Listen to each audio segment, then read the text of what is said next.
মকৰ ৰাশি সাপ্তাহিক ৰাশিফল 17 পৰা 23 জুন 2026। মকৰ ৰাশিৰ জাতক জাতিকাসকল, এই সপ্তাহটো আপোনাৰ জীৱনত এক বিশেষ টাৰ্ণিং পইণ্ট আনিব পাৰে। দীৰ্ঘদিন ধৰি অপেক্ষা কৰি থকা সুখবৰ হঠাতে আপোনাৰ দুৱাৰমুখত আহি উপস্থিত হ'ব পাৰে। ধন সম্পত্তি, চাকৰি, ব্যৱসায় আৰু প্ৰেমৰ ক্ষেত্ৰত দেখা দিব পাৰে কিছুমান আশ্চৰ্যজনক পৰিৱৰ্তন। কিন্তু সাৱধান, সপ্তাহৰ মাজভাগত এটা গুপ্ত সংকেতে আপোনাক আগতীয়াকৈ জনাই দিব পাৰে ভাগ্যৰ দুৱাৰ খুলিবলৈ গৈ আছে। এই সংকেত কি? কোন দিনটো হ'ব আপোনাৰ বাবে আটাইতকৈ শুভ আৰু ক'ৰ পৰা আহিব ধন লাভৰ ডাঙৰ সুযোগ? ভিডিঅ'টো শেষলৈকে চাই থাকিব, কাৰণ আজি মই মকৰ ৰাশিৰ 17 পৰা 23 জুন 2026 সপ্তাহটোৰ সম্পূৰ্ণ ৰাশিফল প্ৰকাশ কৰিম। প্ৰথমতে আহিছোঁ ধন সম্পত্তি আৰু আৰ্থিক অৱস্থা। মকৰ ৰাশিৰ জাতক জাতিকাসকলৰ বাবে এই সপ্তাহটো আৰ্থিক দিশৰ পৰা যথেষ্ট গুৰুত্বপূৰ্ণ হ'ব পাৰে। দীৰ্ঘদিন ধৰি যি টকা বা পাবলগীয়া ধন অপেক্ষাত আছিল, তাৰ কিছু অংশ এই সময়ছোৱাত লাভ কৰাৰ সম্ভাৱনা দেখা গৈছে। বিশেষকৈ 19 জুনৰ পৰা 22 জুনৰ ভিতৰত ধন সংক্ৰান্ত কোনো সুখবৰ লাভ কৰিব পাৰে। ব্যৱসায় কৰা লোকসকলৰ বাবে নতুন গ্ৰাহক বা নতুন চুক্তিৰ সুযোগ আহিব পাৰে। সৰু ব্যৱসায়ৰ লগত জড়িত লোকসকলে আগৰ তুলনাত বিক্ৰী বৃদ্ধি হোৱা লক্ষ্য কৰিব পাৰে। অনলাইন ব্যৱসায়, বিপণন বা যোগাযোগ ভিত্তিক কাম কৰা লোকসকলৰ বাবে এই সপ্তাহটো বিশেষ লাভজনক হ'ব পাৰে। যিসকল চাকৰিয়াল, তেওঁলোকৰ বাবে অতিৰিক্ত ইনকামৰ কোনো সুযোগ সৃষ্টি হ'ব পাৰে। কিছুমানে বোনাছ, ইনচেণ্টিভ বা অতিৰিক্ত লাভৰ খবৰ পাব পাৰে। যদিও ধন লাভৰ যোগ আছে, তথাপিও অপ্ৰয়োজনীয় খৰচৰ ক্ষেত্ৰত সাৱধান হোৱাটো উচিত। সম্পত্তিৰ ক্ষেত্ৰত ঘৰ, মাটি বা যান-বাহনৰ সৈতে জড়িত কোনো আলোচনা আগবাঢ়িব পাৰে। যদি আপুনি নতুন সম্পত্তি কিনাৰ কথা ভাবি আছে, তেন্তে সিদ্ধান্ত লোৱাৰ আগতে সকলো নথিপত্ৰ ভালদৰে পৰীক্ষা কৰক। খৰধৰ কৰি কোনো ইনভেষ্ট নকৰিব। এই সপ্তাহত কোনো আত্মীয় বা পৰিচিত ব্যক্তিৰ সহায়ত আৰ্থিক লাভৰ পথ মুকলি হ'ব পাৰে। বহুদিন ধৰি বন্ধ হৈ থকা কোনো কাম পুনৰ আৰম্ভ হোৱাৰ ফলত ভৱিষ্যতে ডাঙৰ লাভৰ সম্ভাৱনা দেখা যায়। সপ্তাহটোৰ শেষৰ ফালে আপোনাৰ আত্মবিশ্বাস বৃদ্ধি পাব আৰু টকা-পইচাৰ ক্ষেত্ৰত নতুন পৰিকল্পনা কৰিবলৈ অনুপ্ৰেৰণা লাভ কৰিব। সঠিক সিদ্ধান্ত ল'ব পাৰিলে আগন্তুক দিনত আৰ্থিক অৱস্থা অধিক শক্তিশালী হোৱাৰ যোগ দেখা গৈছে। মুঠতে এই সপ্তাহত ধনৰ আগমনৰ দুৱাৰ সম্পূৰ্ণভাৱে বন্ধ নহয়, কিন্তু বুদ্ধিমত্তাৰে খৰচ আৰু ইনভেষ্ট কৰিলে লাভ অধিক হ'ব। লক্ষ্মী দেৱীৰ কৃপা লাভৰ সংকেত এই সপ্তাহত বহু মকৰ ৰাশিৰ লোকে অনুভৱ কৰিব পাৰে। এতিয়া লৈ আহিছোঁ প্ৰেম আৰু দাম্পত্য জীৱন। মকৰ ৰাশিৰ জাতক জাতিকাসকলৰ বাবে এই সপ্তাহটো প্ৰেম আৰু সম্পৰ্কৰ ক্ষেত্ৰত বিশেষ গুৰুত্বপূৰ্ণ হ'ব পাৰে। হৃদয়ৰ বহু কথা যিবোৰ এতিয়ালৈকে কোৱা হোৱা নাছিল, সেইবোৰ প্ৰকাশ কৰাৰ সাহস লাভ কৰিব পাৰে। ফলস্বৰূপে ভুল বুজাবুজি কমি সম্পৰ্ক অধিক মজবুত হোৱাৰ সম্ভাৱনা আছে। যিসকল অবিবাহিত, তেওঁলোকৰ জীৱনত নতুন কোনো ব্যক্তিৰ আগমন ঘটিব পাৰে। বন্ধু, কৰ্মক্ষেত্ৰ বা সামাজিক যোগাযোগৰ জৰিয়তে আৰম্ভ হোৱা পৰিচয় লাহে লাহে গভীৰ সম্পৰ্কলৈ ৰূপ ল'ব পাৰে। অৱশ্যে খৰধৰ কৰি কোনো সিদ্ধান্ত লোৱাতকৈ ব্যক্তিজনক ভালদৰে জানিবলৈ সময় দিয়াটো ভাল হ'ব। প্ৰেমৰ সম্পৰ্কত থকা লোকসকলৰ বাবে এই সপ্তাহটোত ৰোমাঞ্চ বৃদ্ধি পাব। সংগীৰ পৰা কোনো বিশেষ উপহাৰ, সুখবৰ বা মৰমৰ আচৰণ লাভ কৰিব পাৰে। বহুদিন ধৰি চলি থকা মনোমালিন্য বা দূৰত্ব কমি অহাৰ যোগ দেখা গৈছে। একেলগে কটোৱা সময় সম্পৰ্কক অধিক মধুৰ কৰি তুলিব। বিবাহিত লোকসকলৰ বাবে দাম্পত্য জীৱনত শান্তি আৰু সহযোগিতাৰ পৰিৱেশ দেখা যাব। জীৱনসংগীৰ সহায় আৰু সমৰ্থন লাভ কৰি বহু গুৰুত্বপূৰ্ণ সিদ্ধান্ত সহজে ল'ব পাৰিব। পৰিয়ালৰ কোনো শুভ কাৰ্য বা আনন্দৰ অনুষ্ঠানত অংশগ্ৰহণ কৰাৰ সুযোগ আহিব পাৰে। তথাপিও সপ্তাহটোৰ মাজভাগত সৰু সুৰা কথাক লৈ মতভেদ সৃষ্টি হ'ব পাৰে। বিশেষকৈ অভিমান বা অহংকাৰৰ বাবে তৰ্ক-বিতৰ্ক বৃদ্ধি হোৱাৰ আশংকা আছে। এনে পৰিস্থিতিত ধৈৰ্য আৰু মিঠা ভাষা ব্যৱহাৰ কৰাটোৱেই হ'ব সফলতাৰ মূল চাবিকাঠি। যিসকল দূৰত্বভিত্তিক সম্পৰ্কত আছে, তেওঁলোকে ফোন, মেছেজ বা ভিডিঅ' কলৰ জৰিয়তে সংগীৰ সৈতে অধিক সময় কটাব পাৰিব। বহুদিন ধৰি অপেক্ষা কৰি থকা সাক্ষাৎ বা মিলনৰ সম্ভাৱনা দেখা গৈছে। সপ্তাহটোৰ শেষৰ ফালে কোনো বিশেষ মুহূৰ্ত বা সুখবৰ আপোনাৰ হৃদয় আনন্দেৰে ভৰাই তুলিব পাৰে। প্ৰেমৰ ক্ষেত্ৰত ভাগ্যৰ সহায় লাভ কৰাৰ সংকেত আছে আৰু বহু মকৰ ৰাশিৰ লোকৰ বাবে এই সমস্যাই সম্পৰ্কৰ নতুন অধ্যায় আৰম্ভ কৰাৰ সুযোগ কঢ়িয়াই আনিব পাৰে।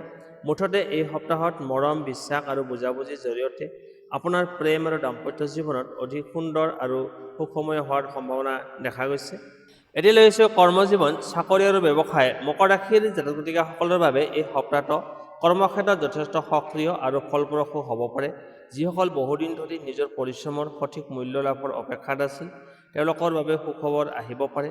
ঊৰ্ধ্বতন কৰ্তৃপক্ষ বা গুৰুত্বপূৰ্ণ ব্যক্তিৰ দৃষ্টি আপোনাৰ কামৰ ওপৰত পৰিব, যাৰ ফলত সুনাম আৰু স্বীকৃতি লাভ কৰাৰ সম্ভাৱনা আছে। চাকৰিয়াল লোকসকলৰ বাবে এই সময়ত নতুন দায়িত্ব আহিব পাৰে। প্ৰথমতে অলপ কামৰ প্ৰেছাৰ অনুভৱ হ'লেও নিজৰ দক্ষতা আৰু অভিজ্ঞতাৰ জৰিয়তে সকলো কাম সফলতাৰে সম্পূৰ্ণ কৰিব পাৰিব। সহকৰ্মীৰ সৈতে সম্পৰ্ক ভাল ৰাখিলে অধিক সুবিধা লাভ কৰিব। যিসকল নতুন চাকৰি বিচাৰি আছে তেওঁলোকৰ বাবে এই সপ্তাহটো আশাব্যঞ্জক। কোনো সাক্ষাৎকাৰ, আবেদন বা যোগাযোগৰ পৰা ইতিবাচক খবৰ লাভ কৰাৰ সম্ভাৱনা আছে। বিশেষকৈ সপ্তাহৰ শেষৰ ফালে ভাগ্যৰ সহায় অধিক দেখা যাব।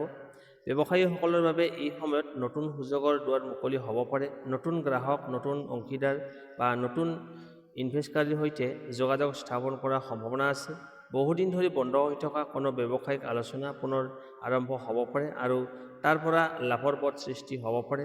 যিসকল নিজাববীয়াকৈ কোনো নতুন ব্যৱসায় আৰম্ভ কৰাৰ কথা ভাবি আছে তেওঁলোকৰ বাবে পৰিকল্পনা কৰাৰ সময় ভাল।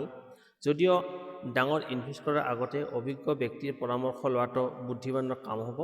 কৰ্মক্ষেত্ৰত কিছুমান লোকে আপোনাৰ সফলতাত হিংসা হ'ব পাৰে। সেয়েহে নিজৰ গুৰুত্বপূৰ্ণ পৰিকল্পনা সকলোৰে আগত প্ৰকাশ নকৰাই ভাল। নিজৰ লক্ষ্যত মনোযোগ ৰাখক আৰু অপ্ৰয়োজনীয় বিতৰ্কৰ পৰা আঁতৰি থাকক। 17 জুনৰ পৰা 21 জুনৰ ভিতৰত এই গুৰুত্বপূৰ্ণ ফোন কল, ইমেইল বা মেছেজে আপোনাৰ কেৰিয়াৰৰ দিশ সলনি কৰিব পাৰে। এই সময়ত অহা সুযোগক অৱহেলা নকৰিব।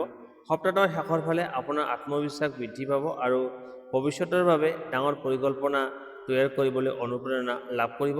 পৰিশ্ৰম, ধৈৰ্য আৰু সঠিক সিদ্ধান্তৰ জৰিয়তে এই সপ্তাহত কেৰিয়াৰ আৰু ব্যৱসায়ৰ ক্ষেত্ৰত উল্লেখযোগ্য অগ্ৰগতি লাভ কৰাৰ যোগ দেখা গৈছে। মুঠতে এই সপ্তাহটো মকৰ ৰাশিৰ বাবে কৰ্মক্ষেত্ৰত উন্নতি, চাকৰিত স্বীকৃতি আৰু ব্যৱসায়ত নতুন সুযোগৰ শুভ সংকেত কঢ়িয়াই আনিছে। এতিয়া নিশ্চয় আপোনাৰ স্বাস্থ্য আৰু শিক্ষাৰ ক্ষেত্ৰত মকৰ ৰাশিৰ জাতক জাতিকাসকলৰ বাবে এই সপ্তাহটোত স্বাস্থ্যৰ ক্ষেত্ৰত সচেতন হৈ থকাটো অতি প্ৰয়োজনীয়। সাধাৰণভাৱে স্বাস্থ্য স্থিৰ থাকিব যদিও অত্যধিক কামৰ প্ৰেছাৰ, চিন্তা বা অনিয়মিত জীৱনশৈলীৰ ফলত ভাগৰুৱা অনুভৱ কৰিব পাৰে। সেয়েহে পৰ্যাপ্ত পৰিমাণে ৰেষ্ট লোৱা আৰু সুষম আহাৰৰ ওপৰত বিশেষ গুৰুত্ব দিয়ক। যিসকল বহুদিন ধৰি শাৰীৰিক দুৰ্বলতা, মূৰৰ বিষ বা টোপনিৰ সমস্যাত ভুগি আছে তেওঁলোকে এই সপ্তাহত নিজৰ স্বাস্থ্যৰ প্ৰতি অধিক যত্ন লোৱা উচিত। নিয়মিত ব্যায়াম, খোজকঢ়া আৰু পৰ্যাপ্ত পৰিমাণে পানী খালে যথেষ্ট উপকাৰ লাভ কৰিব। সপ্তাহটোৰ মাজভাগত ঋতুজনিত সৰু সুৰা সমস্যা যেনে ঠাণ্ডা, কাহ বা এলাৰ্জিৰ সমস্যা দেখা দিব পাৰে। বাহিৰত ওলাই যোৱাৰ সময়ত নিজৰ সুৰক্ষাৰ প্ৰতি সচেতন হওক। স্বাস্থ্যক অৱহেলা নকৰি সময়মতে চিকিৎসকৰ পৰামৰ্শ লোৱাটো ভাল। মানসিক স্বাস্থ্যৰ ক্ষেত্ৰত ইতিবাচক চিন্তা বজাই ৰখাটো প্ৰয়োজন। অপ্ৰয়োজনীয় চিন্তা বা অতীতৰ কিছুমান ঘটনাক লৈ বেছি ভাবিলে মনৰ শান্তি বিঘ্নিত হ'ব পাৰে। ধ্যান, প্ৰাৰ্থনা বা নিজৰ পচন্দৰ কামত সময় কটালে মানসিকভাৱে অধিক শক্তিশালী অনুভৱ কৰিব। শিক্ষা আৰু অধ্যয়ন শিক্ষাৰ্থীসকলৰ বাবে এই সপ্তাহটো অগ্ৰগতিৰ সংকেত কঢ়িয়াই আনিছে। যিসকল কোনো প্ৰতিযোগিতামূলক পৰীক্ষা, সাক্ষাৎকাৰ বা গুৰুত্বপূৰ্ণ শিক্ষামূলক কাৰ্যসূচীৰ বাবে প্ৰস্তুতি লৈ আছে তেওঁলোকে পৰিশ্ৰমৰ ফল লাহে লাহে দেখা যাব। পঢ়া-শুনাত মনোযোগ বৃদ্ধি পাব আৰু নতুন বিষয় বুজিবলৈ সহজ হ'ব।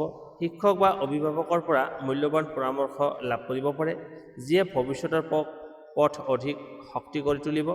উচ্চ শিক্ষাৰ সৈতে জড়িত শিক্ষাৰ্থীসকলৰ বাবে কোনো শুভ খবৰ আহিব পাৰে। বিদেশত শিক্ষা, নতুন পাঠ্যক্ৰম বা বিশেষ প্ৰশিক্ষণৰ সুযোগ লাভ কৰাৰ যোগ দেখা গৈছে। অৱশ্যে মোবাইল ফোন, সামাজিক মাধ্যম বা অপ্ৰয়োজনীয় বিনোদনৰ বাবে সময় অপচয় নকৰিব। এই সপ্তাহত যিমান অধিক মনোযোগেৰে অধ্যয়ন কৰিব সিমানেই ভাল ফলাফল লাভ কৰাৰ সম্ভাৱনা বৃদ্ধি পাব। সপ্তাহটোৰ শেষৰ ফালে আত্মবিশ্বাস বৃদ্ধি পাব আৰু নিজৰ লক্ষ্যৰ প্ৰতি অধিক দৃঢ় সংকল্প অনুভৱ কৰিব। অধ্যৱসায় আৰু নিয়মিত পৰিশ্ৰমে আপোনাক সফলতাৰ দিশে আগুৱাই নিব। মুঠতে এই সপ্তাহটো স্বাস্থ্যৰ ক্ষেত্ৰত সচেতনতা আৰু শিক্ষাৰ ক্ষেত্ৰত একাগ্ৰতা বজাই ৰাখিলে মকৰ ৰাশিৰ লোকসকলে যথেষ্ট ইতিবাচক ফল লাভ কৰিব পাৰে। এতিয়া লৈ আহিছোঁ ভাগ্য উদয়ৰ গুপ্ত সংকেত, শুভ দিন আৰু ধন লাভৰ বিশেষ যোগ। মকৰ ৰাশিৰ জাতক জাতিকাসকল 17 পৰা 23 জুন 2026 এই সপ্তাহটো ভাগ্যৰ শক্তি লাহে লাহে আপোনাৰ পক্ষলৈ ঘূৰি অহাৰ সংকেত দেখা গৈছে। বহুদিন ধৰি যি কামত বাধা আহি আছিল সেই কামবোৰ হঠাতে সহজ হৈ যোৱা, অপ্ৰত্যাশিত ফোন কল বা সুখবৰ লাভ কৰা অথবা বহুদিনৰ পুৰণি পৰিচিত কোনো ব্যক্তিৰ সৈতে পুনৰ যোগাযোগ স্থাপন হোৱাটো ভাগ্য উদয়ৰ গুপ্ত সংকেত হ'ব পাৰে। এই সপ্তাহত যদি আপুনি সঘনাই 3, 6 বা 9 সংখ্যাৰ সন্মুখীন হয় বা কোনো শুভ কামৰ আগতে মনত এক বিশেষ আত্মবিশ্বাস অনুভৱ কৰে তেন্তে তাক ইতিবাচক সংকেত বুলি গণ্য কৰিব পাৰে।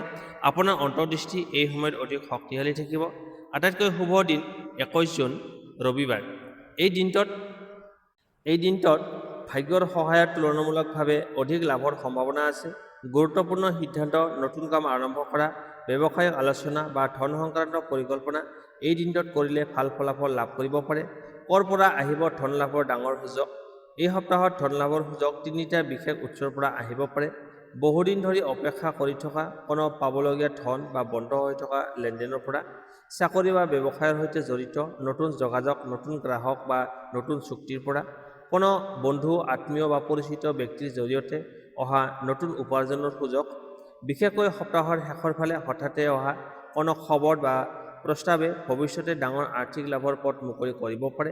সেয়েহে প্ৰতিটো সুযোগক গুৰুত্ব সহকাৰে বিবেচনা কৰক। সৌভাগ্য বৃদ্ধি কৰাৰ সৰু প্ৰতিকাৰ, শনিবাৰে সন্ধিয়া আহঁত গছৰ বা বটগছৰ তলত এটা সৰিয়হৰ তেলৰ চাকি জ্বলাই নিজৰ মনৰ ইচ্ছা প্ৰাৰ্থনা কৰক। লগতে বয়োজ্যেষ্ঠ ব্যক্তিৰ আশীৰ্বাদ ল'বলৈ চেষ্টা কৰক। ইয়াৰ ফলত মনোবল বৃদ্ধি পাব আৰু শুভ শক্তিৰ প্ৰভাৱ অনুভৱ কৰিব পাৰে। এই সপ্তাহৰ মূল মেছেজ হৈছে ধৈৰ্য ধৰি আগবাঢ়ক, কাৰণ ভাগ্যৰ দুৱাৰ ইতিমধ্যে খোল খাই আছে। বন্ধু বান্ধৱীসকল, এয়া আছিল মকৰ ৰাশিৰ বাবে 17 পৰা 23 জুন 2026 সপ্তাহটোৰ সম্পূৰ্ণ ৰাশিফল। যদি এই ৰাশিফলৰ কোনো কথা আপোনাৰ জীৱনৰ সৈতে মিল খায় তেন্তে কমেণ্টত জয় শনিদেৱ লিখি জনাব। ভিডিঅ'টো ভাল লাগিলে লাইক কৰক, শ্বেয়াৰ কৰক আৰু চেনেলটো ছাবস্ক্ৰাইব কৰি বেল আইকনটো অন কৰি ৰাখিব, যাতে আগন্তুক সকলো ৰাশিফল আৰু জ্যোতিষ আপডেট সৰ্বপ্ৰথমে পাব পাৰে। মনত ৰাখিব, ভাগ্যই সুযোগ দিয়ে, কিন্তু সফলতা আহে নিজৰ পৰিশ্ৰম, ধৈৰ্য আৰু সঠিক সিদ্ধান্তৰ জৰিয়তে। এই সপ্তাহত ইতিবাচক চিন্তা ৰাখক, ঈশ্বৰৰ ওপৰত বিশ্বাস ৰাখক আৰু নিজৰ লক্ষ্যৰ দিশে আগবাঢ়ি যাওক। আহক সকলোৱে মিলি প্ৰাৰ্থনা কৰক, ভগৱানৰ কৃপা সকলোৰে ওপৰত বৰষিত হওক, সুখ, শান্তি আৰু সমৃদ্ধিৰে জীৱন ভৰি উঠক।